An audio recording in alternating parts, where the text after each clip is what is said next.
Var med nu. Du får inte passa gis. Du får passa bara boll. Okej? Gis. Gis. Vänta. Gis. Gis. Gis.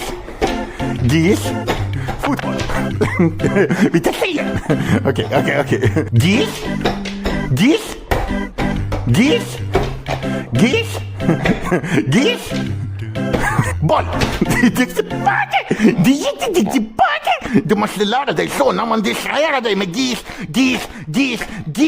Och sen kommer bollen. Så kan du passa direkt. Det är tillbaka. Sätt dig ner. Kan du hämta den där gisen? Du, hämta den där gisen. Gis. Kan du jag hämtar den själv. Skitsamma.